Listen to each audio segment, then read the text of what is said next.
Wow,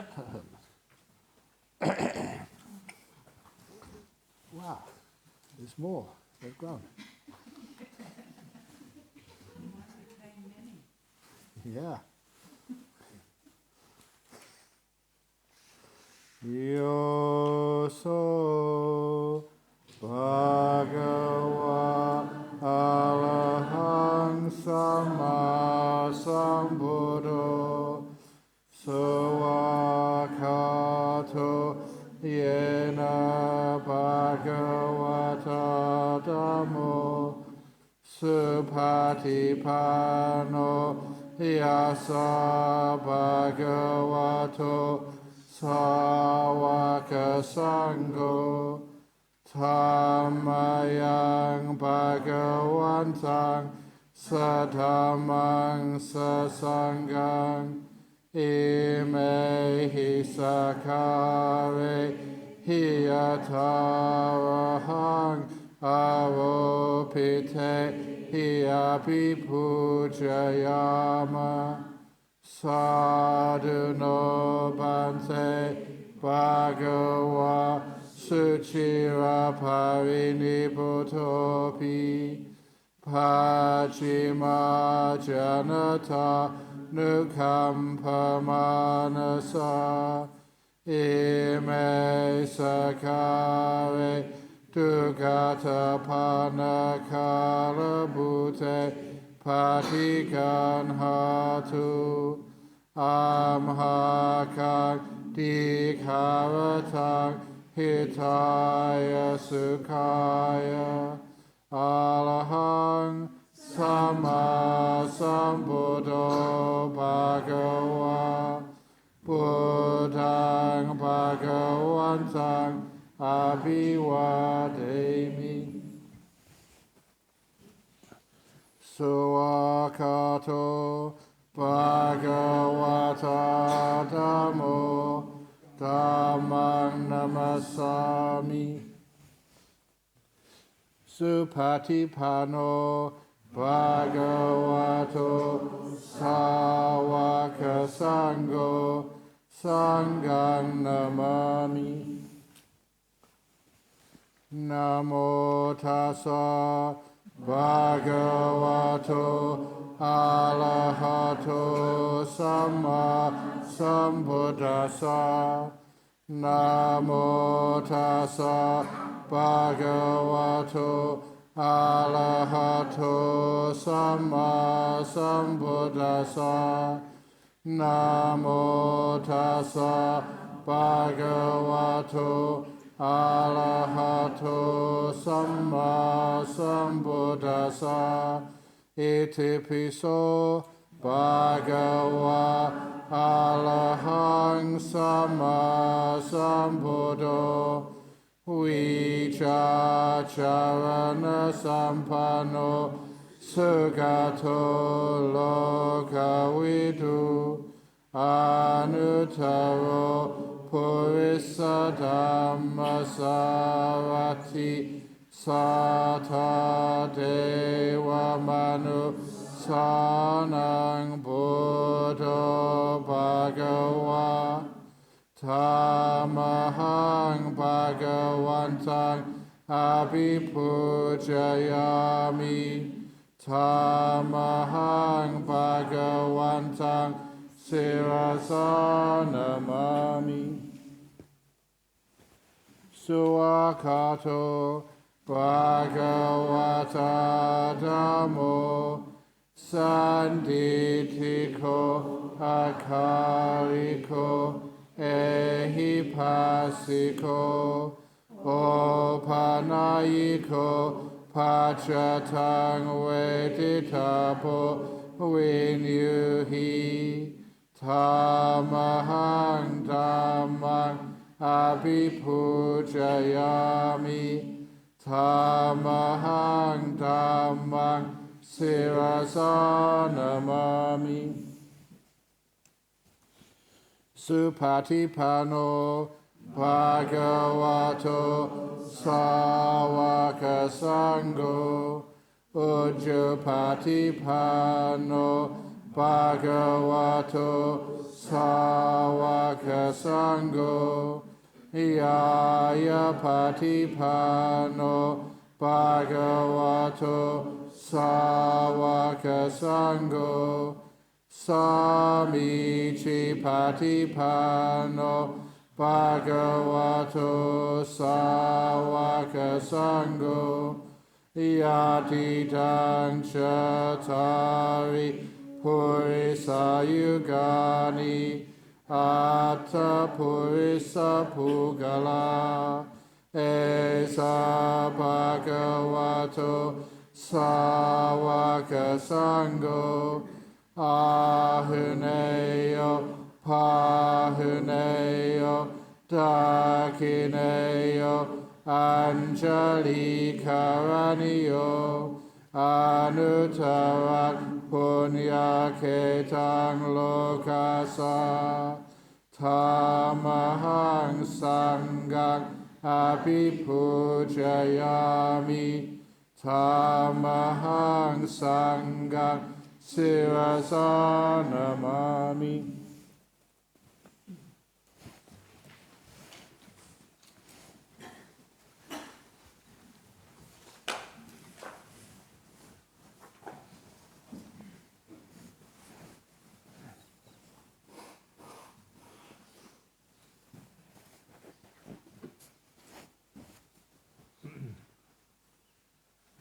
This is what should be done by one who is skilled in goodness and who knows the path of peace.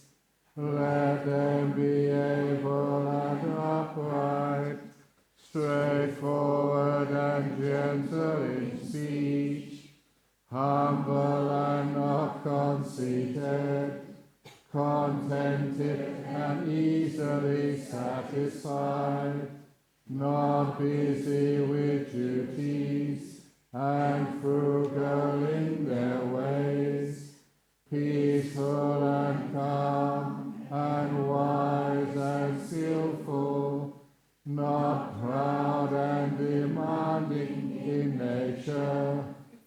Let them not do the slightest thing that the wise would later reprove, wishing in gladness and in safety. May all beings be happy, whatever living beings there may be, whether they are weak or strong, omitting none, the great or the mighty, medium, short or small, the seen and the unseen, those living near and far away, those born and to be born. May all beings be happy. Let none deceive another, or despise any being in any state. Let none through anger or ill will wish harm upon another, even as a mother protects with her life her child, her only child, so with a boundless heart should one cherish all living beings, radiating kindness over the entire world, spreading upwards to the skies and downwards to the depths, outwards and unbounded, free from hatred and ill will, whether standing or walking, seated or lying down, freed from drowsiness. One should sustain this recollection.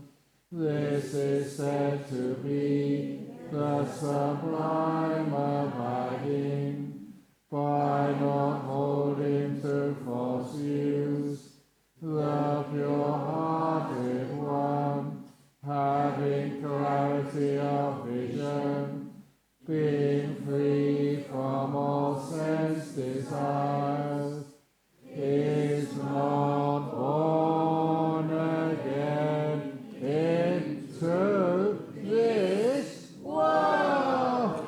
Sadhu, sadhu, sadhu.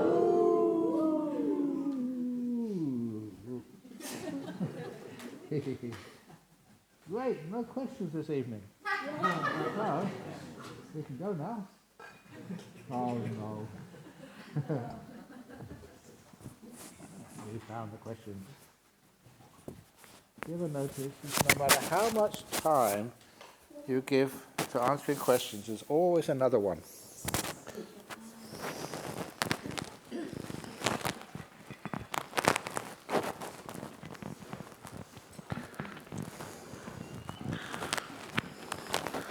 Okay, here we go. The first question. To any of the bhikkhunis, ha ha ha, it's one of yours. So it says here, to any of the bhikkhunis. Okay, I'll give that to you later. Dear Ajahn, how to overcome the mind wandering off during sleeping? It takes a long time to calm my mind down in next morning meditation. You don't control sleep. All you can do is maybe program the mindfulness. I will have a nice peaceful sleep. And sometimes what you do loving kindness to yourself and to the whole world. When you feel peaceful and calm, then it's very easy to go to sleep and you have a nice deep sleep. So that's this one person when I gave some sessions once in ABCAP. ABCAP, the Australian Association of Buddhist Counsellors and Psychotherapists. I know there's one monk who lives over in Sydney, calls it Madcap. He says that, not me, in case anyone's listening. And anyway, that one of the presenters there was just chatting over a cup of coffee or something, and she was saying that when people can't go, I think I mentioned this earlier, when they can't go to sleep at night, she tells them that just a gentle scanning of the body, from the toes and just relaxing your toes. I'm not going to do this now because it works so well, you go to sleep. And then no one will be listening. So, but you do the scan up slowly, relaxing everything, feeling it, giving a lot of kindness, until your toes are the most relaxed you've ever felt your toes in the whole life.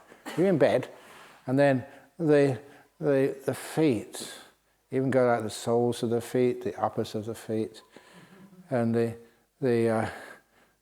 don't say that we don't believe in the soul in Buddhism. That's not the spelling I meant.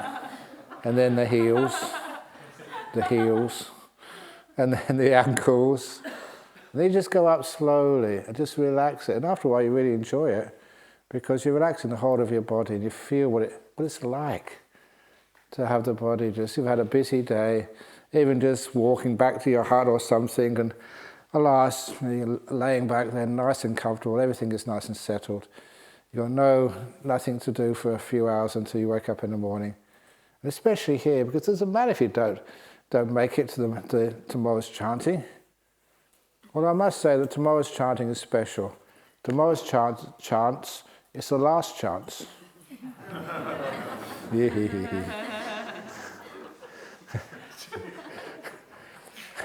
So anyway, but you don't have to get up in time. So, but then what happens, you just relax everything. You've got nothing to do, no past, no future. You're not trying to get to sleep, you're just relaxing your body. And she told me, and I think if you do it properly, I can't see why this doesn't work, that even before you get to your chest, you're fast asleep. Simply because you're relaxing the body, you're focusing on something which doesn't include thinking. It's just very gentle, feeling the body, relaxing it to the max. And after a while, you're fast asleep. If that doesn't work, you can always get a recording, because I do many of the recordings, and get the recording of, like many people do.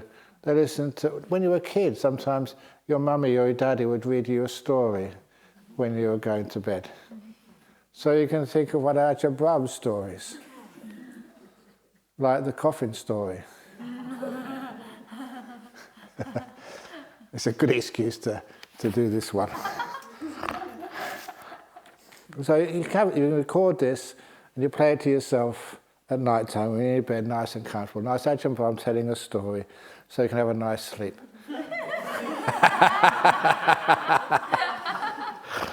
And the coffin story is this. This meditator went to the temple, and after the talk was finished, the quickest way back to their house was actually taking the shortcut through the cemetery. Oh yeah, the cemetery. And it was a shortcut. Didn't believe in ghosts, so it doesn't matter. So I took the shortcut through the cemetery. And in the cemetery, they don't have much lights on, as on the street. And so hardly anyone goes down there at night time. That's only just superstition. So she was walking through the cemetery. She got about halfway. No problems at all. Nothing. So carried on walking. And when she just got past the halfway mark, that is when she started to hear something strange. Have you ever had the feeling that something or somebody is following you? Ooh. So she felt that something was following her. So automatically she started walking a bit faster. And as she was walking faster, she was sure whatever it was following her was also walking faster. But it wasn't walking. What she heard was like that, but only with a bump. And she didn't know what it was, so she just walked really fast. She's almost near the edge of the cemetery gates. And then she heard it really clearly, bump, bump, bump. And she made one of the big mistakes. She decided to turn around and look, find out what it was. And right there and then she almost had a heart attack, because what she saw was a coffin. Vertical. Bump, bump, bump. Coming after her. Now, you could leave right now if you wish, but when you go out, remember there's nothing out there.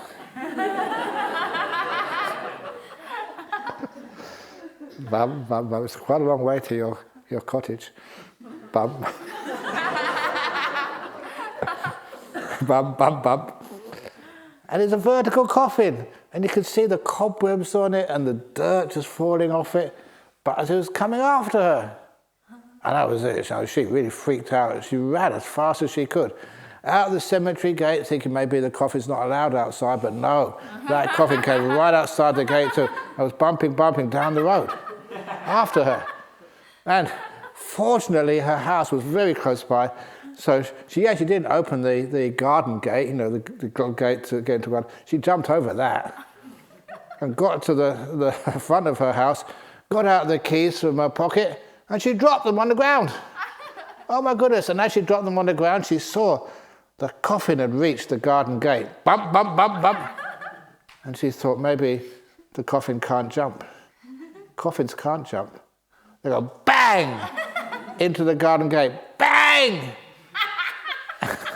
And that poor garden gate just couldn't stand it. You could see the hinges, they were breaking. Bam! So, oh my God. She picked up any old key would do, put it in the lock. She was very lucky. It was the correct key. And as she turned the lock, she could hear bam! As the coffin broke the garden gate, bump, bump, bump, bump, bump, coming down the short path after her. Fortunately, she opened the door, jumped inside, closed the door, and locked it, everything. And you could see the coffin on the outside, through the window in the door, in the entrance doors. She'd made it. She got home. She was safe. Bump! Went the coffin against the front door. Bump! Even louder.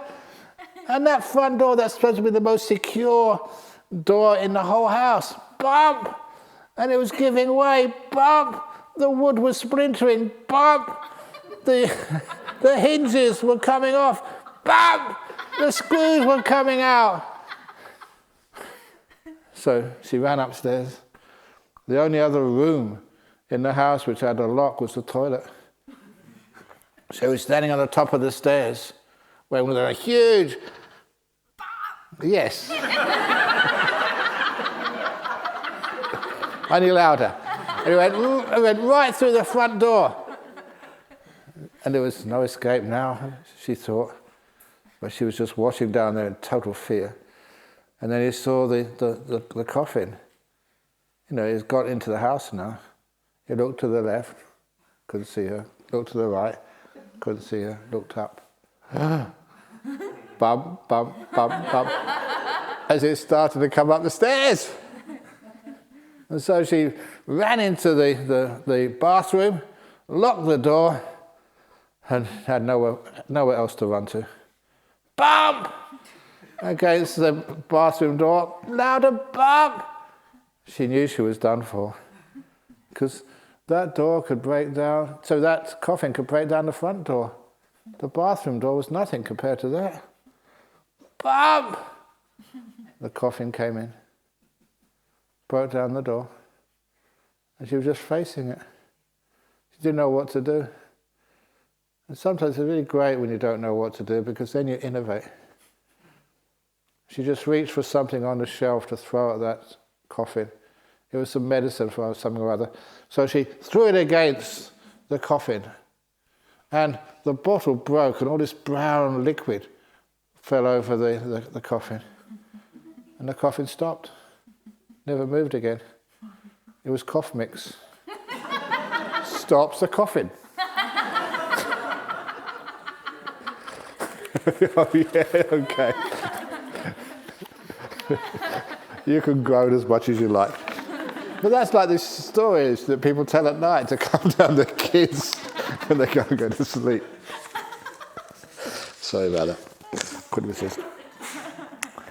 Are Buddhist and other contemplative Indian traditions, e.g. Tantra, Vedanta, Yoga, compatible? Are moksha and nibbana the same thing, experienced but explained conceptually different? If not, how can very similar practices produce such different forms of enlightenment? I think I mentioned this already. Just before the Buddha passed away, someone came and asked him, can you get enlightened in any other tradition? And I would say, yeah, of course. As long as you practice the Eightfold Path, then you'll be enlightened. So it's not what you call yourself, it's what you practice. And that practice, with the right view and good teachings and meditation, then it works. A very lovely answer. It's not names, it's the practices. Please tell the Nimitta story about the animals coming down to the still lake. Sometimes this retreat doesn't have to be tonight. Okay, I'll tell it tomorrow night.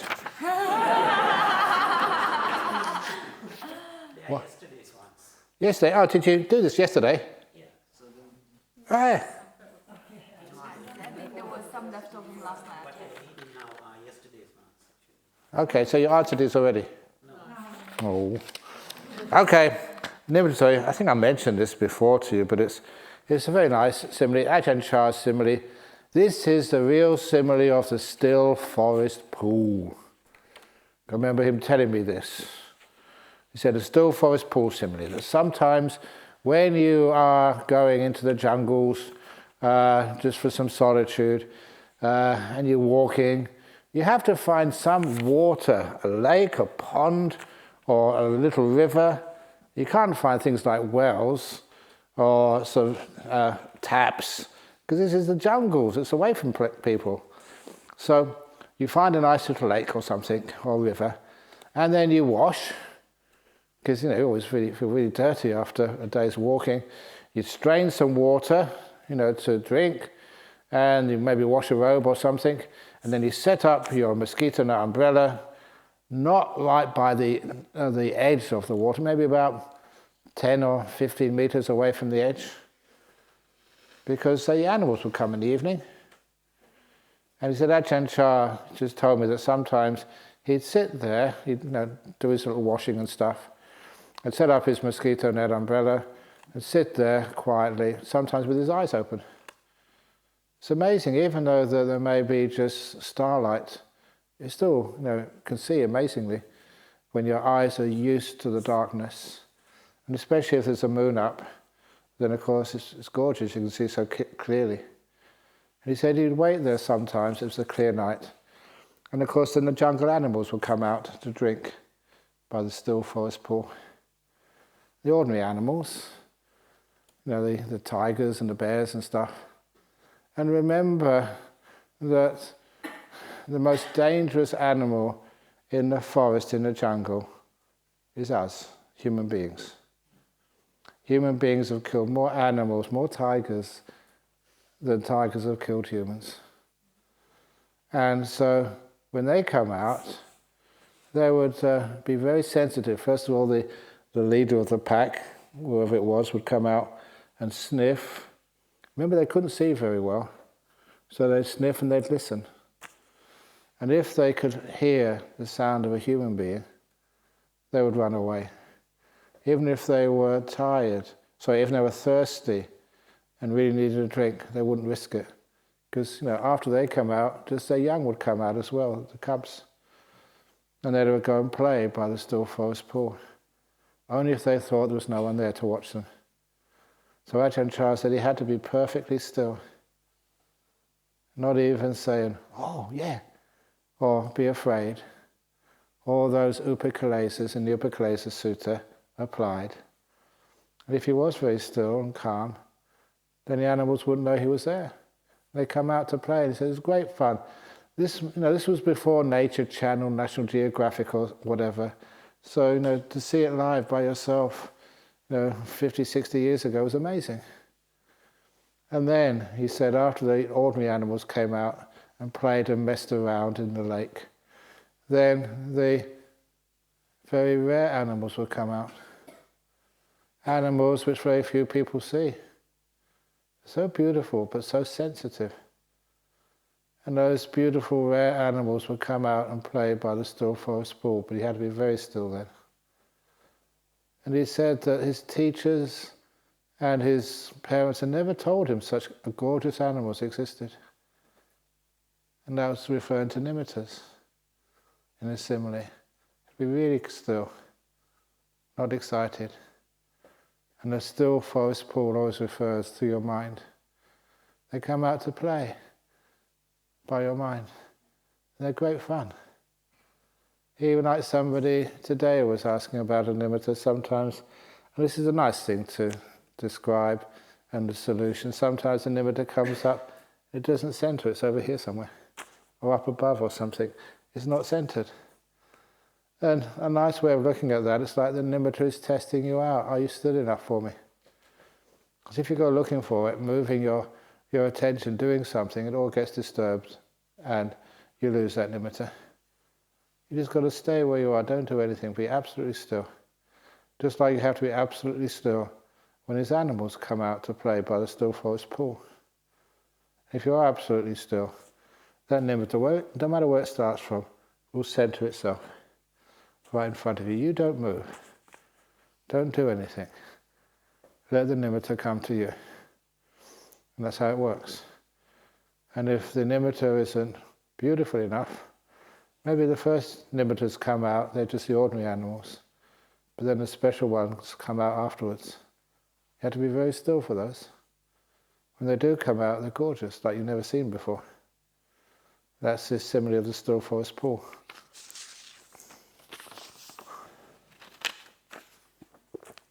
Can a lay person be enlightened? Has any lay person been fully enlightened? Thank you.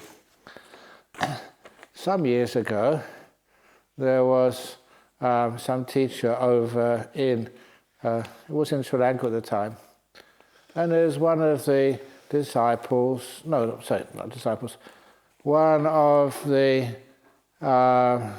strong supporters here in in Perth. His daughter was, I think, finished year 12, maybe finished university, no, year 12, I think. And so let's go and do a little retreat with this monk. And this monk sort of told her she was fully enlightened. She was a lay person. She had very nice, good samadhi many years ago. But then what happened, that because this teacher at the time told her she was enlightened, that what to do next. So as I mentioned to you, the story is if you don't ordain very quickly, then you die. And so she decided she'd better ordain. So they ordained her. And I think it was a 10 precept nun, but she wore the robes. And then she came over to stay a little while at Bodhinyana Monastery. I wasn't the boss then. And other people just tried to teach her and about what to do next. I don't know what advice they gave her, but soon she realized she wasn't enlightened. And she eventually got married, after she disrobed. I was very disappointed with that. It ruined about a year or 2 years of that woman's life. And it turned her away from Buddhism for a while. Because when people say these things, whatever you say does have consequences. So you have to be very careful. So she wasn't fully enlightened. But anyway, just to become a stream winner is an incredible thing. And lay people can get stream winning. Lay people can get jhanas and stream winning, and once returning and non-returning, like Chitta, the person I mentioned today. There's many people who became enlightened then as a non-returner.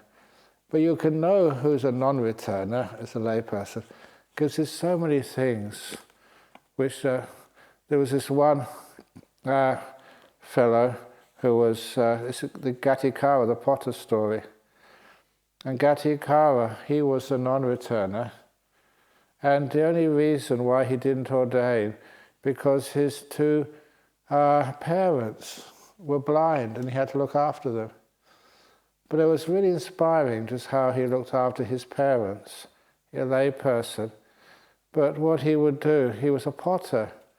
So if he dug the earth, he's going to kill many animals. So instead he just waited until the farmers had finished putting the dikes and the paddy fields together, and asked him any clay left over if he could take to make a few pots. Or any animals would dig into the clay and he would take some of the soil which the animals dug up. He was just that careful not to harm any living beings. And when he made those pots, he would never sell them. He'd just put a sign outside of his kiln. Anyone wants a pot, please take one for free. But if you want to leave any rice or beans, please leave rice or beans for me. And that's how he lived. He didn't have any money.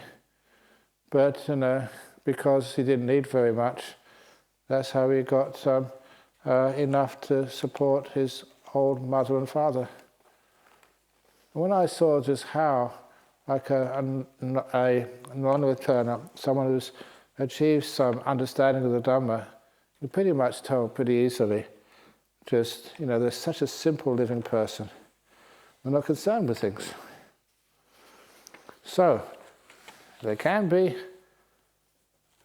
but the other thing I was saying, that why? What's wrong with ordaining? Because sometimes I often say, similarly, so you understand this, can you walk to Sydney from here?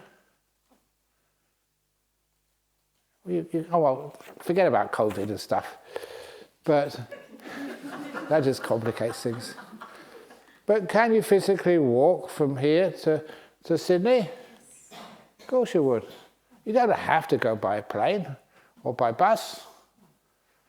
But crikey, there are planes, there are buses. If you want to go to Sydney, get on a plane or a bus, for goodness sake. It's much more comfortable. That's what we've got planes and buses for.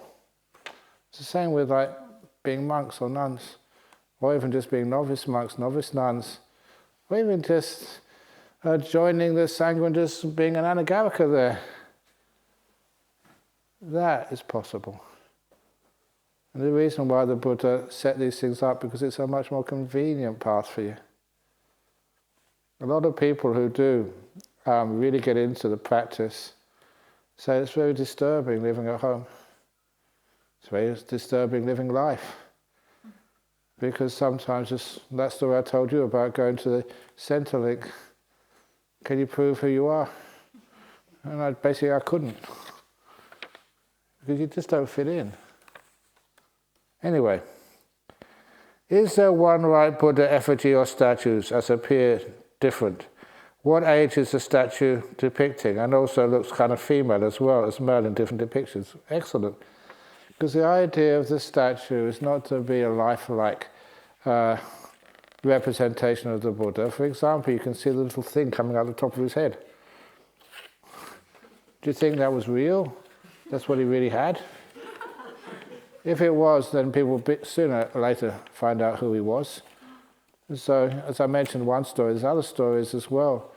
That when King Ajatasattu first went to see the Buddha, he was staying in the Bamboo Grove Monastery, and he had to ask his, the guide there was the Dr. Jiwaka, saying, which one of these monks here is the Buddha? He said it was the one sitting against the pillar facing east. So he did not look much different than any other monk at that time. So, what age is depicting is supposed to be ageless, not old, not young. What is is it female or male? That's the beautiful thing I was very inspired with. If you look at the most effective, inspiring figures of the Buddha, you can't give it a gender. Because the Buddha is supposed to be genderless. You go past that distinction between the male and the female or in between. You're nothing, you're just a symbol of what's possible. So it's good you saw it looking a little bit female. It's not male, it's not female, it's neither. It's supposed to be nicely in peace, and the symbolism, the representation of it is really important. Is there any significance or meaning to the different hand positions that are depicted in statues or images as printed on literature?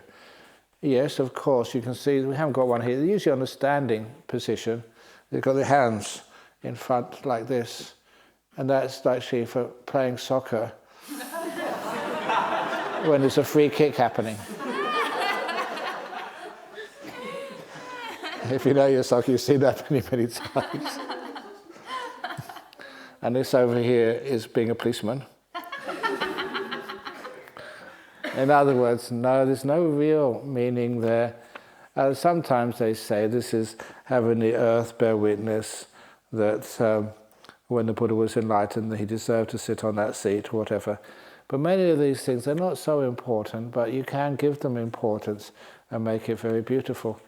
And I say that for making a Buddha statue, it's very difficult. And some of the artists really get it totally right.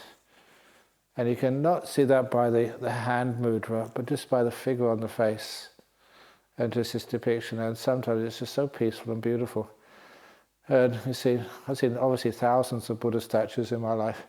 And it's the one outside of Benares in Sanat, in the museum there, which always, as I said, gets me, makes me cry. For me, it's the most beautiful Buddha statue in the world. When you see an object of beauty like that, it inspires you. You're not just crying out of sadness, you're crying, oh, wow, this is amazing. I don't know why it affects me like that, but it does every time. So it's not the hand positions are not as important as the beauty, the peace, the kindness on the face. Dear Raja, mind is like a monkey in the forest going everywhere. Please explain something too. Okay. Monkey, sometimes that monkeys just get so maligned. You say you've got a monkey mind. How do you know? Have you ever been a monkey before? That is defamation of monkeys. So in this particular story, there was a monkey he went to the temple one day because it was a big day, Wesak Day. And when there's lots of people at the temple, someone always drops something. They leave something on a plate, just like the parrots and the other birds who come to Bodhinyana Monastery at lunchtime. They get a good feed down there for sure. And so the monkey saw that somebody dropped a mango or something and sort of picked it up, but also, was hearing the priest there. This was in Sri Lanka, and the priest was giving a sermon about meditation. And what really made it interesting for the monkey, he heard this term, monkey mind, monkey mind. So, wow, the priest is actually talking about us. I never realized that those Buddhist monks knew all about monkeys. So the monkey listened. But what he heard, it really upset him. Because the priest, the monk, was saying that a monkey mind is a bad mind. You've got to stop the monkey mind. It drives you crazy and stops you being peaceful. Monkey minds are bad. And that really upset the monkey. That's actually defamation. That is, you can't sort of speak like that these days. And so he swung back into the jungle, into the place where his fellow monkeys lived, and he complained, he said, you wouldn't believe what I heard. These monks over there, it's libelous defamation, it's abuse, verbal abuse. You can't do that these days. Well, we need to get a lawyer. We go to the World Wildlife Fund or whoever it is and get a legal case against these monks calling about monkey mind. There's nothing wrong with a monkey mind. I'm a monkey, I've got a monkey mind. Monkey minds are fine.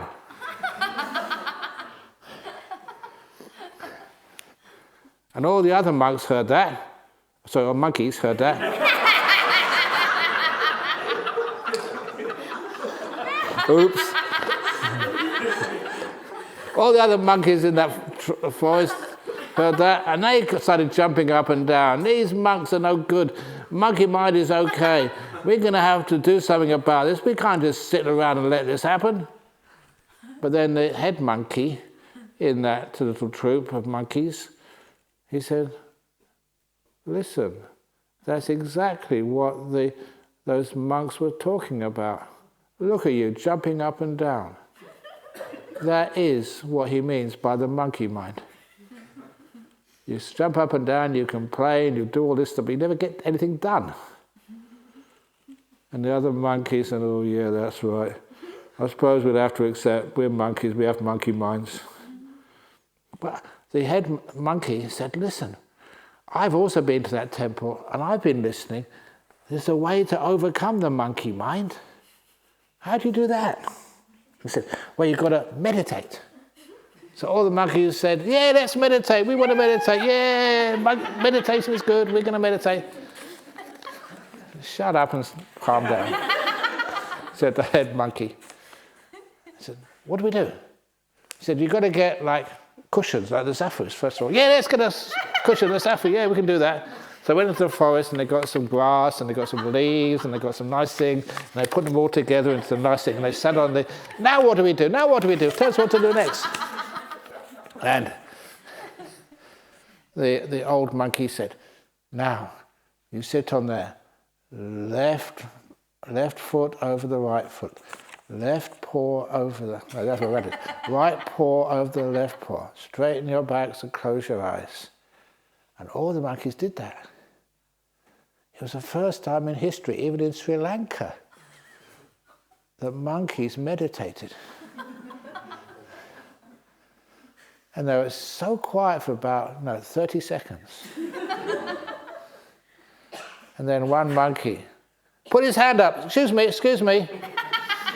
Don't you remember that we planned today, well, all the people over in the temple, we planned today to go over to the banana plantation and steal the bananas, for our lunch. Yeah, I was thinking the same, said one of the other monkeys. Yes, let's go do that first. So they all got off their little Zaffus and they swung all the way to the banana plantation. No one was there. They stole lots of bananas, but they said, look, it's not lunchtime yet. So we won't eat it, we'll just get it ready. So they got all these bananas and put them in a big heap in the middle of the place where they were meditating, went back onto their Zaffus and started meditating again. It's one less thing they needed to do. And as they were meditating there, they put the right paw of the left paw back straight, heads down quiet, for another 30 seconds. Excuse me, said another monkey. I've been thinking, it's not lunchtime yet, I agree with that, but before we eat those mangoes, we have to peel them first. I've just been thinking just how we should peel them and everything. So, look, why don't we peel everything first of all? Then I won't have to think about that. And all the other monkeys said, yes, a very good idea. I was thinking the same, we've got to peel those. So we won't eat them yet, no, it's not lunchtime yet, we'll just peel them. So they peeled all those monkeys and had a nice...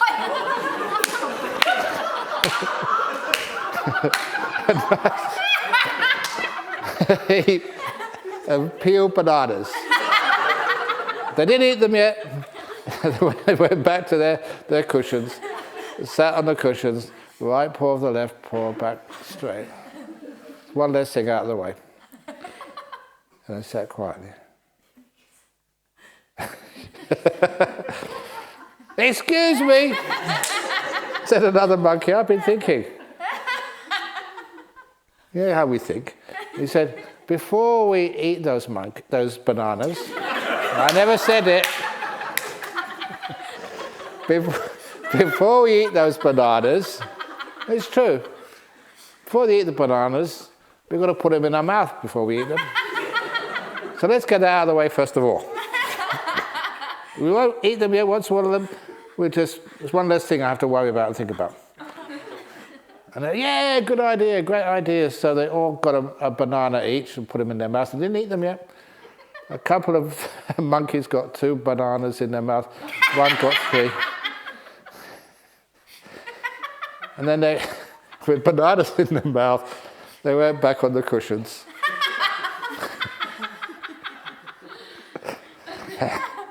And they sat on the cushions, the right paw of the left paw, thumb slightly touching back straight, and closed their eyes with the bananas in their mouth. They couldn't speak because they had bananas in their mouth. But once all the monkeys had their eyes closed, they ate all those monkeys, all those... monkeys had to be quiet. They ate all those bananas. And once they'd eaten all those bananas, just one by one they got off their cushions and they swung to the forest, had a snooze or something, I don't know what they did. But that's what happened when monkeys try to meditate. And it gives the real description of a monkey mind. It's not a mind which thinks too much. A mind which thinks, I'll get this out of the way and then I'll meditate. That's a monkey mind. We go and get the bananas first of all. We go and peel them first of all. We go and put them in the mouth first of all. We'll eat them. That type of mind we call the monkey mind.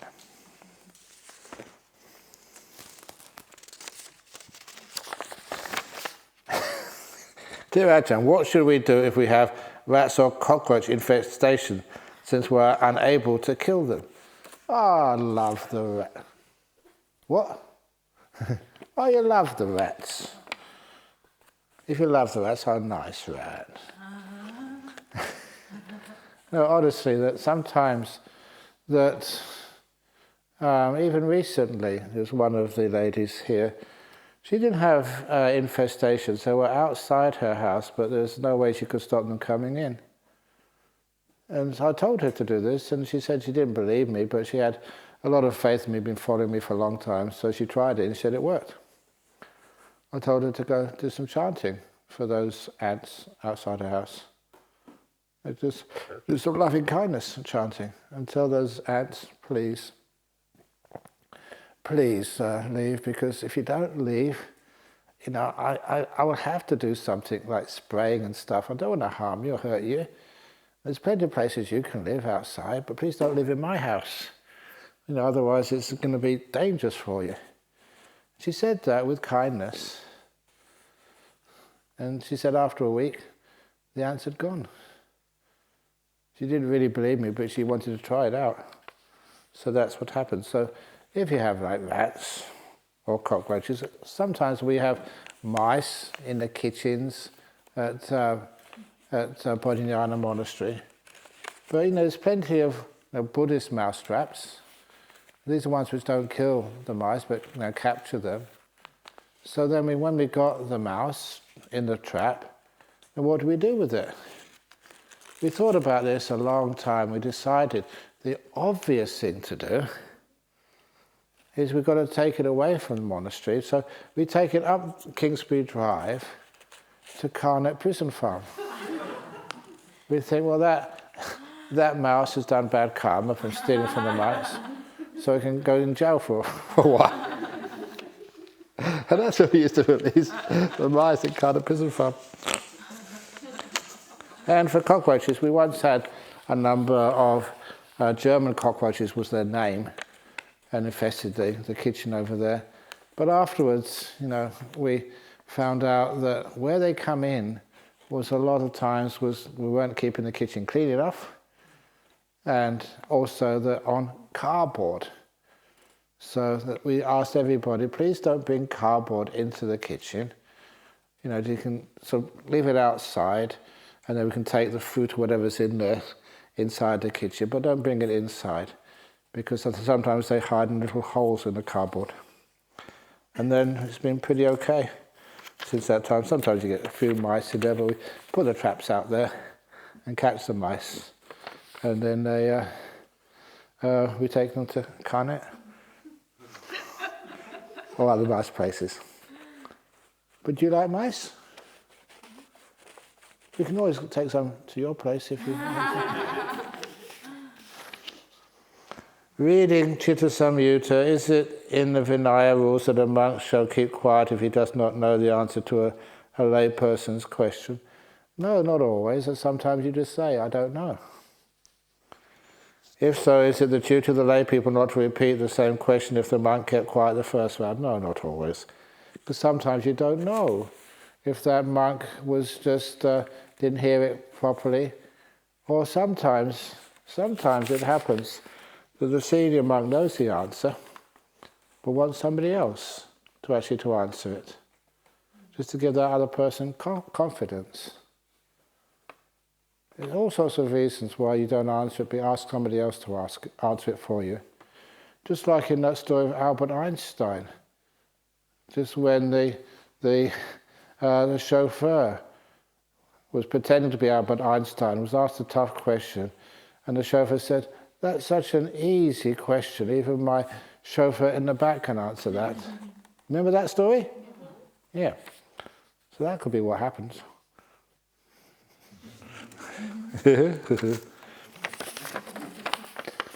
If anapanasati is for the purpose of quelling thoughts, it's for the purpose of getting enlightened, is it synonymous with the first of the 5 methods described in the Vitakka Santana Sutta? No.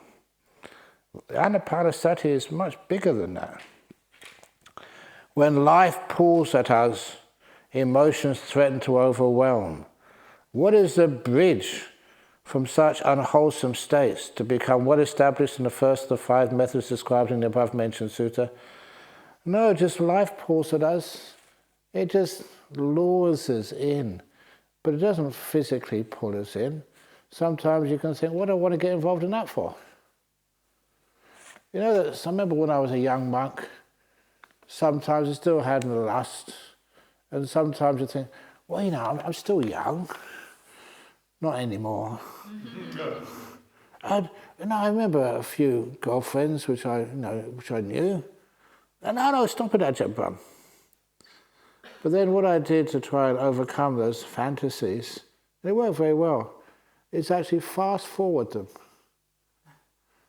Because then, fast forward, then what?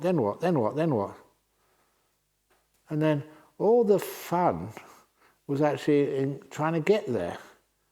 But then what? Oh, then you're married and you ride happily together into the sunset. Yeah, sure.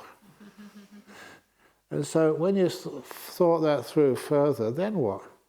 Then you get old then what? And you miss your wonderful chance to develop this deep meditation, wisdom, and get free from samsara, get reborn again.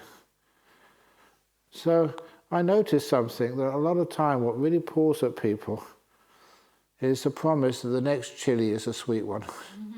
Doesn't matter how many chilies you've eaten. You know they're just all hot and burning, but you always think the next one, you learn from the last mistake, so the next one will be okay. And after a while I looked at that and said, is it really? And I used whatever knowledge I had of human nature. How difficult it is to live with yourself. So how difficult do you think it is to live with another person? If you really want to do that, fine, but it takes a lot of skill. You do learn a lot in the end, but then sometimes you just wonder. I remember one of the monks, he went to the US to visit his whatever family were left, and he met one of his old school friends, the ones who was in the same class as he was when he was young. And when she saw him, she said, "Oh, great, you've come here. Can I invite you to my wedding?" He said, "I thought you were already married." "Oh, yes, I was. This is, I think, my 9th or 10th. This is in California." "So you've been married 9 or 10 times?" I said, "Yeah." "Why do you do that?" And she was honest, and she said something which was really quite interesting. At least she was honest. She said, "Well, look, I love the courting, trying to find somebody to be with, and I love the excitement of it. Does he really like me? Do I really like him? And the engagement, oh, that is so sweet. I love getting engaged. And then once we get engaged, then we have to plan the marriage and the ceremony there. Oh, that's so exciting, getting nice dresses and planning stuff. And then the wedding ceremony itself is just so amazing. I love all of that. It's just what happens afterwards I don't like." So after I get married, then we get divorced quickly, and then I start again. Sometimes you think, well, maybe she's got something there. Do you reckon? I wouldn't try, it's really expensive. But anyway, so when life pulls at us, sometimes it's distorted perception, which actually sees that this is something worthwhile being pulled. You only go with that if you get sucked into the delusion of it, that you're going to be happy ever after. And I also remember the story of, sometimes some partnerships are really happy. I remember this couple, they really had been such a perfect match, and they'd been married for 40, 50 years. But then what happened, they had hardly any unhappiness at all. They loved each other dearly and hardly ever argued. They were just really kind to one another. But then what happened, one of them got sick. Old age, was dying. And the partner just suffered so much. As much happiness as they had, now it's been taken away from them. And they realized that the happiness they had was temporary. They were in denial to that for years and years and years. Anyway, when I meditate and become peaceful, often my heartbeat is more prominent than my breath. And I find its rhythm and pace is quite disturbing compared to the breath. Any advice? Yeah, that's a good question. It does happen. Is try not to focus on the heart, because if you focus on the heart, you tend to disturb it. Whatever you look at, usually, you disturb. And so what we try and do is use a little simile which I learnt when I used to go travelling on the aircraft. And on the aircraft, right in front of you, on the back of the seat in front of you, you had the video screen. And on that video screen, they always would play the, what's it called, the safety. What happens if something goes wrong on the aircraft. I don't know why they play that for, because if something goes wrong, everyone dies anyway, mostly. But anyway, so that video safety. And when I looked at that, it was a strange thing happened. Because when I started looking, it was only a small screen. And you could see the upholstery around it and the little plastic. around the video screen. But then when I was watching the in-flight safety video, that's what it was called, then I found that my vision went right inside and started to the upholstery started disappearing as I was focusing in, like zooming in, like on Google Maps. And as I was focusing more, even the plastic rim of that screen disappeared, and my mind just focused in on the screen, the action, and I couldn't see the edge. And I didn't go any smaller, it stopped right there. My mind sat into that tiny screen. And because of that, I've been to some people's houses, and the video cameras, or video screens rather, you have on there are huge. They keep getting bigger and bigger and bigger. You know, the LCD, whatever you call it, screens which people have. So sometimes I just wonder, what do you do that for? You only got a small little screen. Because you start looking at it and your image, your vision just goes right inside and just fits perfectly on the size of the screen, maybe just on your iPhone. So what do you need the big screens for? I'll tell you why I need the big screens. To impress your visitors. That's all. But anyway, that's with the watching the heartbeat and watching the breath. If you try and just push away the heartbeat, you can't do it. The heartbeat becomes the center of your field of attention. But if you put the breath in the center of your field of attention, whatever's on the outside, like the breath, like the sound, like if it's in an aircraft, some kid screaming, if you put the center on the breath, and the breath, you know how to value it and look at it with a sense of care and joy, then that just takes up the whole screen in your mind. And the feeling of the heartbeat just falls off. You're focusing, you're zooming in. Like zooming in on Google Maps, what's on the edge, what's to the left or right, you can't see. You zoom into the center. That ability of zooming in, by focusing on the center, giving a sense of importance or joy, happiness, then what's on the outside disappears. It is different in different religions have different belief in rebirth. Then what actually happens? Do people believe in different religions, go to different paths, nibbana, whatever, no rebirth, etc.? No, just once a person passes away, then they go up to, they get reborn. If they get reborn in the heaven, there's a little place where the Buddhists are, and they say, just over there is the Christians. They don't know that we're up here too. No, that's only joking. It doesn't matter what you believe. There are some things, whether you believe it or not, it happens. So you get reborn. Even, it's one of the reasons why that in Plato's Republic, the last chapter of that was how Socrates, because Plato was writing about Socrates' teachings, how Socrates believed rebirth happens. He said once a person dies, they go over the river Styx, and once they reach the destination to the Elysian fields, and there you rest, relax, don't have to do anything, just get better, because you may have been old, killed in battle or killed by old age or something, and relax, and then you have a choice of where you want to be reborn. And that I thought was fascinating. You have the choice. You can be reborn as a boy or a girl or whatever you want. A rich person, a poor person, whatever, famous person.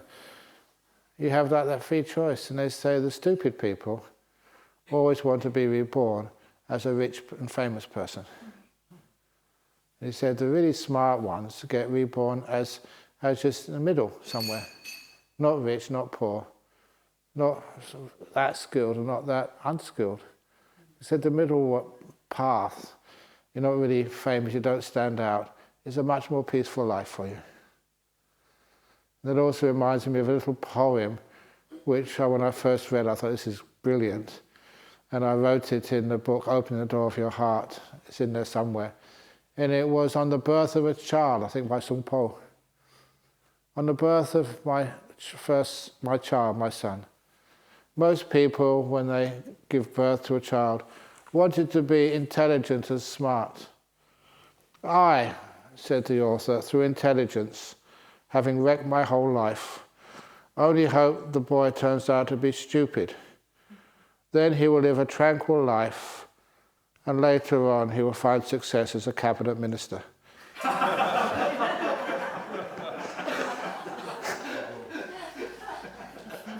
And that was about 700, 800 years ago in China. And I thought, wow, that's really great. So if you do have a child, please hope it's stupid. And then it might become a prime minister. Oh, I get in trouble. Okay, anyway.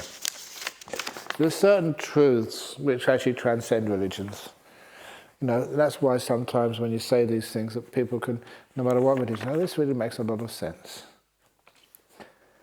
Dear Ajahn B, you have given so many talks, traveled to so many places, helped so many people, also the head monk of the monastery,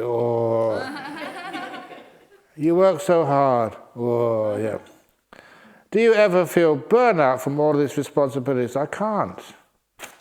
The reason is because this is not burning season. We've got a fire ban now. I can't get burnout. No, but honestly, that just even this afternoon after all the questions, I was a bit exhausted. But I know how to recover. There's something which I've learned as being a Buddhist monk, a meditator, how to recover. And it surprises me, but I'm glad I know how to do it. You just go into your room, lock the door, and you meditate. And first, you're really tired. You don't fight it.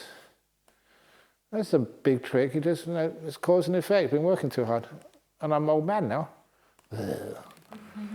So after a while, you just got no energy, and then you just don't do anything. You just wait with kindness, and the tiredness, the exhaustion is right in front of me. It's the most important thing in the whole world. And the last thing I do is try and get rid of it. That is one of the mistakes people make. They don't like what's right in front of them right now. And that burns up so much energy trying to solve it. So I care for it instead. It's right in front of me, and it always works. After 5, 10, 15 minutes, you start to feel just human being again. And after half an hour, this is really good. And after an hour, oh yeah. And that's actually how you deal with this, and you get clarity. What is your secret sauce? Yeah, that's how I learned meditation. It really is good. Tell us about the cow who came to live with in Dhammaloka. The cow? Is still there? No, the cow came to live here. Yeah, the cow came to live. Oh yeah, we found this cow here, and he was a bit wild. And because he was wild, you can't get close to cows.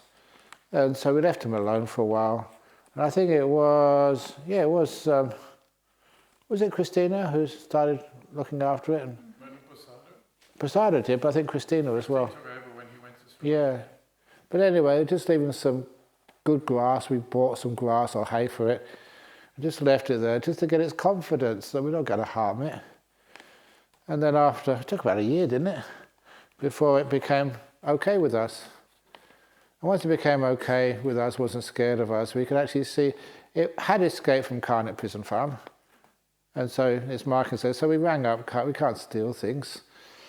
And so we rang them up and said, okay, whatever you want to do with it. If you want, didn't they say, if you want, we can come and shoot it? I said, no way. Back and put it in the abattoir. Oh yeah. We had a Sangha meeting about it. Oh yeah. So we didn't do that. So what we did instead, we rang around these places in Perth, really kind people who've got a bit of land, and they really look after that animal. Said we can't do it because you can't just have a cow on the property. you have to know how to look after it and care for it and know if it's getting too hot or whatever. So we did actually take it. Where was that place? Animal sanctuary. Animal sanctuary. And so and what I was amazed at, it didn't try and run away when we got the truck there. It was actually quite happy to do that. It trusted us, I think. And we took it down there and they looked after it. Not by killing it, but just a place can live. It's like an old cow's home. Like sometimes you take your old mother or something. Be careful. But I don't know, animals, you can start to respect them. There was this cat who came over to Bodhinyana Monastery about 3 or 4 years ago. Remember that little cat which came here? It was a beautiful cat. It was really sort of cuddly and very friendly. And so that, we didn't know what to do with it. So it stayed here for a little while. Spent the whole rains here. And we don't try and do much during the rains retreat. So it just stayed here, and it was very easy to look after. Very nice cat, very cuddly, and never sort of ran away. I didn't ever see it killing anything. But then after the rains retreat, what should we do about it? So we said, well, we should actually, maybe we can adopt it. Because all the monks, after 3 months, we were really softies. Fell in love with it. I was a nice little cat around, as long as it doesn't kill anything. But anyway, so what that cat did, we took it to the vet because it has to be legally registered and desexed. So we took it there, and the vet said it's already been done. They had a record of it. We thought it was a female, I think, at first, but it was named George. Shows how much monks know. But anyway, and we rang up the owner, and the owner in South Perth, he said, I was wondering where George went. No, so with us, I think did they come and collect it, or we take it to them? No, we gave it to Monica. Oh, Monica, you did it, yeah. And you took it to the owner? You did. Yeah, it's very nice, thank you. He was, yeah. But I also wonder why he came here. Why did he come to Bodhinyana Monastery? And then why do many of you come to Bodhinyana Monastery for the rains retreat? He just wanted to retreat. So he had his 3 months retreat, but he couldn't stay any longer. Why are we so triggered by the flaws in others? A lot of times when you see your flaws in yourself, for goodness sake, and when you see the mistakes in yourself, and you know how to deal with those things, in other words, you accept them, that's part of who you are. I remember asking somebody once, I said, would you really like Ajahn Brahm to stop telling stupid jokes and to actually to lose some weight and to learn how to keep your robe on properly all the time? And the person I asked was very wise, said, no, we like you who you are. You've got flaws, faults. That makes you easy to relate to. Do you want to be perfect? If you were perfect, you'd be a pain in the bum for everybody else. You're not human. So sometimes your flaws, after a while, we don't see them as imperfections. We see them like the 2 bad bricks in the wall. This is your what do I call it? They make you more valuable. They're your features, that's right, features, yeah. Sorry? You charge more. Charge more, yeah. Have you ever noticed, it doesn't matter if a person is perfectly formed or they're just perfect in the way they speak. It's just whether they're kind, whether you can relate to them, and they've had experience like you've had, and so thereby that you can actually understand and feel safe. They understand what you're going through. And that was one of the reasons why we started Bhikkhuni monasteries. Because I understood when people said, sometimes the things you can talk about with bhikkhunis which monks don't understand. The things which you talk with bhikkhunis which they don't understand.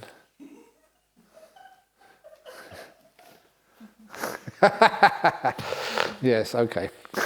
But anyway, it's nice to be able to actually to have that choice there. And sometimes it's people you relate to, and people you feel that, you know, this is someone I really can trust, and someone who I can relate to. And having bhikkhunis as well as bhikkhus, monks and nuns, is really important, I think anyway. And anyway, okay, I haven't said this yet, this one, about why is it though that bhikkhunis always, they don't get as much respect as the monks do in the Buddhist world. You've got to be honest about that. And one of the reasons is our chanting. Our chanting, we do it twice a day. This is what should be done. Let none deceive another. Let none through anger or ill will wish harm upon another. So tomorrow when you chant that, listen to it. And it's been true that when I pointed that out once, we actually changed the chanting. Whatever living beings they may be. Was it omitting monks? Let monks deceive another or despise any being in any state. It's a bit of fun. But anyway, why you prefer the term right renunciation to the traditional right effort? Does Ajahn Sujata also use this rendering? Many thanks. Now, a lot of times that many monks, if you're senior enough, you've been doing this a long time, to change them. After a while, the right rendering will actually become very popular. Like stillness is an obvious rendering for samadhi, for meditation, to jhanas. But even Ajahn Sujata, he apparently calls it immersion. Immersion? Right, immersion? What are you doing? Having a sauna or something, or a spa? But anyway, so that's why we try out new translations or new renderings and find out the one which works the best. Renunciation, that actually fits as well as the Eightfold Path, for those of you who know this Buddhism. As well as the Eightfold Path, we have what's called the gradual training. It's similar, and it's actually a parallel way of explaining the path. And instead of right effort, they have the renunciation, the sense restraint. And when I saw that, I said, I've got to find some way of just making sure that people realize these two different ways of saying the same thing. So that's why restraining is really great. Anyway, I'm going a bit faster now because we're going over time. How did you overcome the peer pressure of drinking alcohol when you became a Buddhist? Could you still have fun while you were in the presence of your friends? That was the amazing thing. Yes, I did. In fact, I had more fun. It was really weird that I thought if you didn't drink alcohol, then you couldn't enjoy the party. But you could enjoy it even more, and you're much more in control, more alert. And so that you didn't need the alcohol to try and get rid of your worry about how other people thought of you. And you're much more alert afterwards. You enjoyed yourself more. And afterwards, when after the end of the student time, when we all went our different ways, I asked my friends, I said, I never took alcohol, and I was a Buddhist. What did you think about that all those years? And give me honest feedback. And they said, we were very happy and impressed because you never told us not to drink alcohol. You never tried to convert us to being Buddhists. This was your thing, and we respected that, and you allowed us, to sometimes have the party in my rooms, go to big rooms, and thank you. And what I learned from that is, whatever you do, don't go and tell other people what to do. Your job is, to inspire people. If they want to give up alcohol, great. If they don't, great. But I'm never going to force you to do anything. And my friend said that was really important for them. to see that I was an evangelist. And I wasn't saying, I'm not going to go to your party if you drink alcohol in my room. He didn't say that. That's their choice. And you were open to what they were doing. And so actually there was no peer pressure. They quite, were very happy that I was there. Dear Ajahn Brahm, is it correct to hold a view that insight into many of the things covered in the sutta classes is only really possible after jhanas have been achieved? The deep insights, yes, because I've told that story of the tadpole and the frog so many times. Imagine just reading the sutras about the nature of water. It's wet. You can wash with it, it's cooling or whatever, it's H2O or whatever. But that doesn't tell you what water really is. So the sutras are important because they give you what we call the map. But you do need a flashlight to walk through the forest, the jungle, and to be able to use that map to find the treasure, the enlightenment. So you need both, the flashlight and the map. And so the best map is the sutras, and the flashlight is the jhanas. You need both. How easy is it to attain to jhanas outside of retreat monastic settings? It does happen. Easy, hard, I really don't know, but because it's really important if you want to become enlightened, why not? So just teach it and whatever happens. After attending previous retreats and entering back into my normal lifestyle, work life, I start to feel and think like this way of living on retreat isn't realistic, and I begin to slip back into old unhelpful behaviors. Can you please suggest how to manage the transition back into a busy life while trying to live peacefully? Remember to learn as much as you can while you're here. And there's so many little techniques, just like this, investing in peace. In other words, spending 5 or 10 minutes, 15 minutes when you're at work, meditating at lunchtime. What was that story of the, many years ago, this lawyer working in New York, and he's a criminal lawyer, and some of his clients, if he got it wrong, it'd be the death penalty. So that was really stressful. And so he realized that, he had to be on the top of his game. He had a person's life in his hands. And so anyway, that with his secretary, they cleared out this cupboard in his office. Had lots of papers in it, not very big. But once he cleared the papers out of this office, he would get his secretary to lock him in there for half an hour every lunch hour. And his secretary would do this because, again, he was really, really a nasty fellow in the afternoon if he hadn't been locked in his cupboard for his meditation. And when people would call, I'm sorry, people sometimes say they're in a meeting. He said, no, it's in his cupboard. I've locked him in. And because he did that, he could relax and rest. And that way he became a really good lawyer.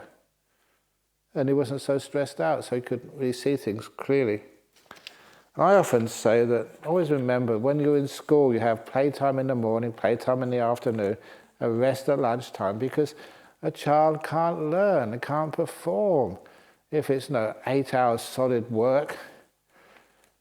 But you do that, don't you?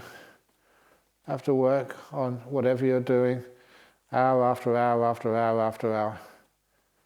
And then when I realized how important having breaks are, time to re-energize your brain, then I realized that how my ancestors, the Brits, lost their empire. Because when they were very, very successful running so many countries, they would always have tea time in the morning. They'd have a lunch hour, they'd have tea time in the afternoon. Those tea breaks in the morning and the afternoon were so important to being successful. And when they stopped those tea breaks to smokos, and then no tea breaks at all, that's when they lost their empire. They didn't have a break to relax and rest. Okay, that's a bit of an exaggeration, you might not agree with me, whether empires are good anyway. But nevertheless, that idea of having a break, rest, not doing anything during your working day really helps. You can relax, bring up some good energy, and then find solutions to problems. It's 24 minutes past 8. How are you going?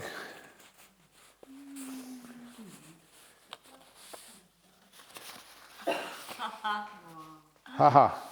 Okay, so just go, this is the last night, so just go to another 5 minutes and then we'll finish off. So see which is the lucky ones who get their question answered. Here we go. Please remind people not to talk.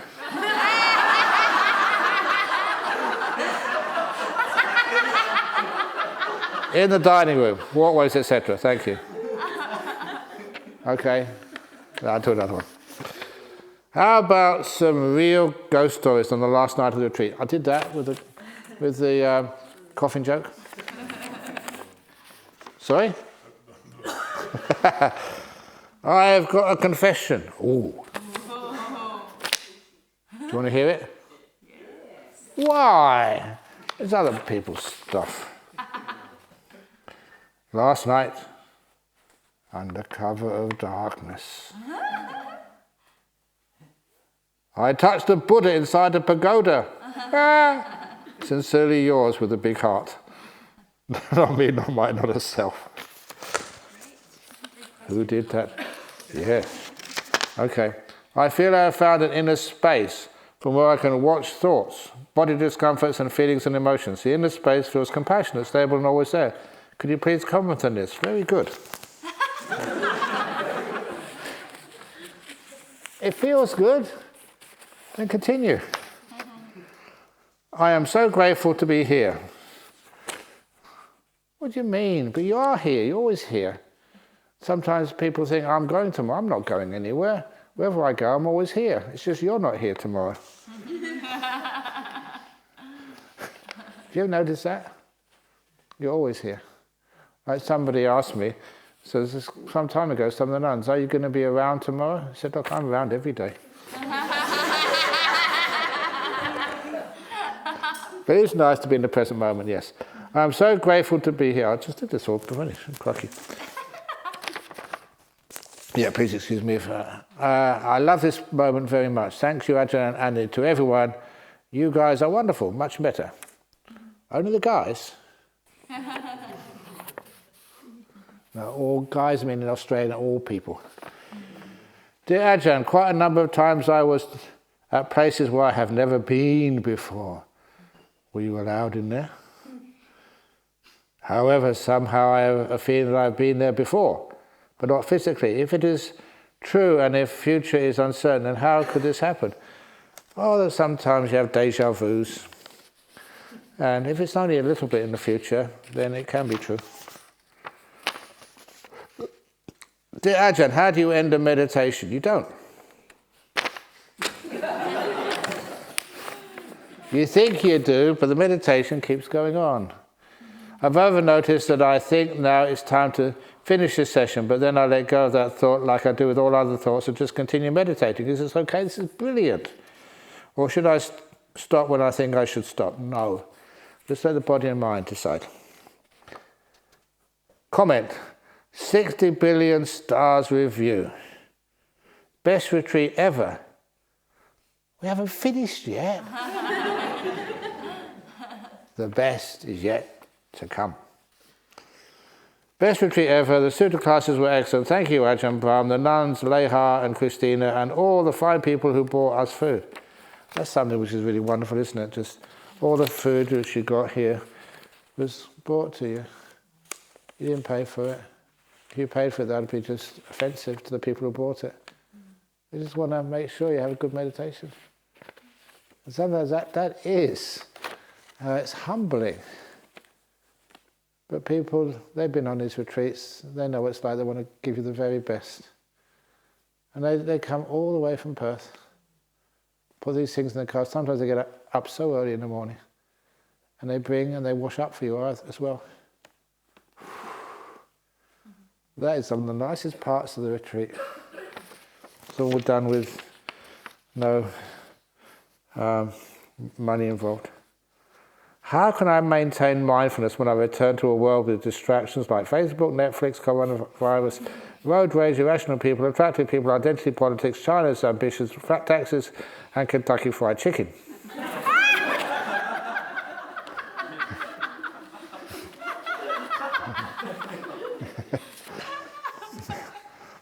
Okay, how can I maintain mindfulness? When you bite into that Kentucky Fried Chicken, do it mindfully as you put it into your mouth.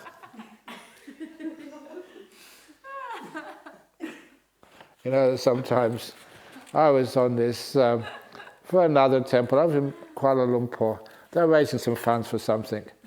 And so the MC, was a very smart MC, he said, now we're going to do some mindfulness, because it's not just about raising money and stuff. Do some mindfulness exercise. So I want you to lift your right hand. So you had all the people lift their right hand. And now put it on your chest. And they put it on their chest. Now slip it into your inside pocket. And they slipped it in. And now mindfully take out that leather thing you have, which you call your wallet. And this is a very powerful mindfulness exercise. Now get out that little plastic thing inside your wallet, called your credit card. And the people were just cracking themselves laughing, it didn't work. So anyway. Okay, when you go to a world with distractions with Facebook, limit those distractions. You don't have to do all of that. So that's one of the nice things about being here. Yay! You can't get a good signal in here. That's why I see many people having a walk. It's not for exercise, you know that. Okay, we've got the last question here. That's amazing. Just, oh God, what's this one over here? Oh, this is the Bhikkhunis one, so I'm free of blame for that one. It's the Bhikkhunis. Dear Ajahn Brahm, my meditation is stuck in a state where you explain the spooky part, where the body back and head straight by itself. You know, that's not really spooky. After a while, you trust the body. It gives you confidence. You can disappear and the body will look after itself. After relax the max in meditation. Actually, it's really good with sensation because I feel it every time I meditate. Brilliant. Problem is, after the energy pushed back the head up straight, after a while, the body back to no energy state, which head down and back bent. So the cycle keeps repeating itself until I'm out of meditation. Please guide how to overcome it. Very easy to get out of that if the body keeps moving like that. You can ask Leha to get the seat belt when you sit down, so it keeps you nice. And if the body keeps going down like that, you can have a what's it called, a crash helmet, just in case it goes down too far. With a crash helmet on and the seat belt, you'll be stable. Very easy. Okay, finish. Sadhu, sadhu, sadhu, yay.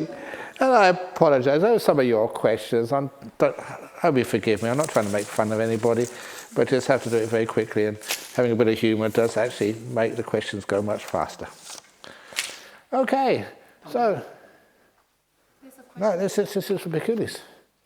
Okay, come on. Can you read the question? Okay, to any of the Bhikkhunis, can you briefly explain why the Bhikkhuni Sangha slowly disappeared after the Buddha passed away? What happened to them during this period? And what is it like now, especially after the Ajahn Brahm movement? Yes, I'm going to go back to my hut now, so I'm moving. So can you, to any one of the Bhikkhunis? Ajahn, I think they left the question for you.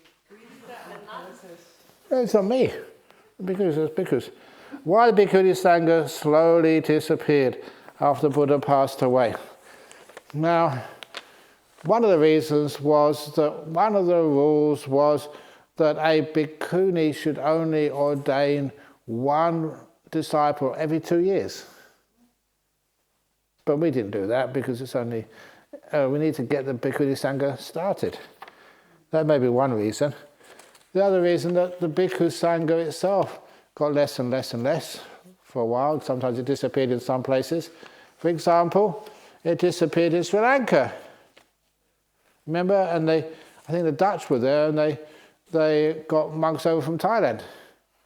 And actually the monks in Thailand got reinstated by the monks over in Sri Lanka or Burma. And so this is our custom, because we have many different countries. When it runs out in one place, we used to get monks to come from another place to get it started again. The same with bhikkhunis. So it's just, we keep sort of cross-fertilizing. And the Bhikkhuni Sangha didn't disappear. That's a myth. Because from Sri Lanka, it's recorded in the history that they sent some bhikkhunis to China to get the Bhikkhuni Sangha started over there. And of course they wear different robes, they chant differently in China than they do to Sri Lanka, but nevertheless, the rules are compatible, and especially the rules for the ordination. Because that's one of the things which I had to really research. Those bhikkhunis in China, are they compatible with the bhikkhunis in the time of the Buddha? And the answer was a very clear yes. So they're bhikkhunis. Whether they're Mahayana, Vajrayana or Theravada is not important. They're bhikkhunis. Once you have bhikkhunis, then they can ordain other bhikkhunis. So when you saw those things, Bhikkhuni Sangha would never run out. It just carried on in China, different language, different coloured robes, but they were still bhikkhunis. They always have been. So that lineage has not been broken. Just because it was Mahayana, we thought there's no Theravada bhikkhunis, therefore we can't ordain Theravada bhikkhunis. You can. Your bhikkhunis first, and then your Theravada, Mahayana, Vajrayana afterwards. Your bhikkhu first, and then your forest tradition, Sri Lankan tradition, this tradition, that tradition, but the bhikkhu first of all. And that's really nice to know.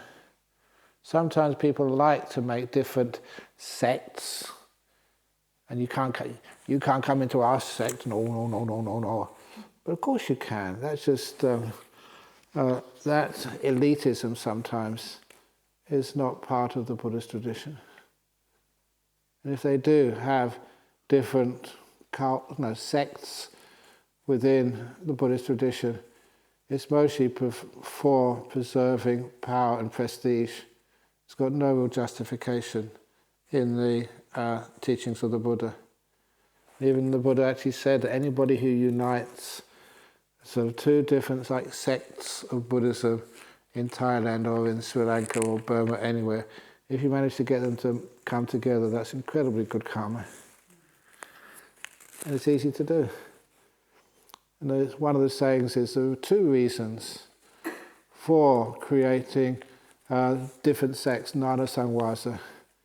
Is either there's an act of the Sangha, which you only do it on 1, 2 or 3 monks or nuns at a time, or you just decide. You choose.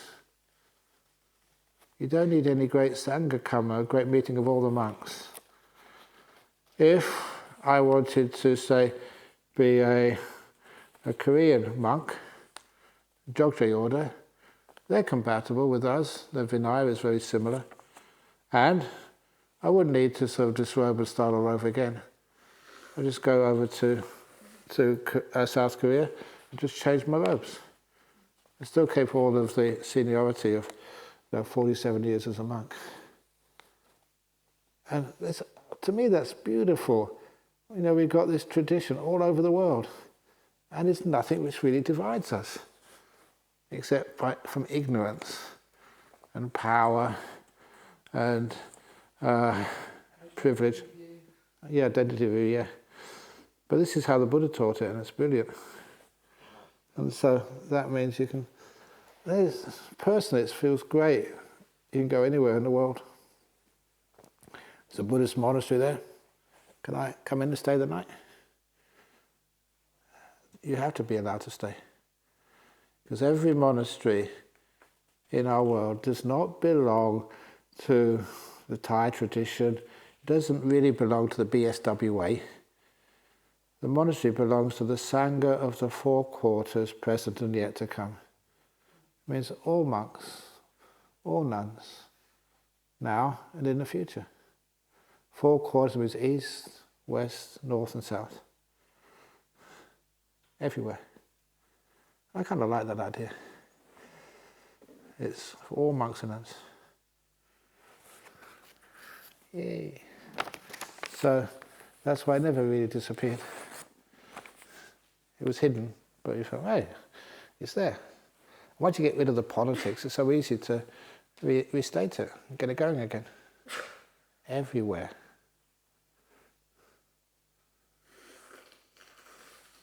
Okay. I'll take the message. A joke, okay. A joke, the last joke of the night. I was thinking of the 7 elephants. What kind of cup of coffee would I be if one of his 7 elephants found me? A flat white, of course. Yay! Sadhu! Sadhu! Sadhu! Okay, very good. Okay.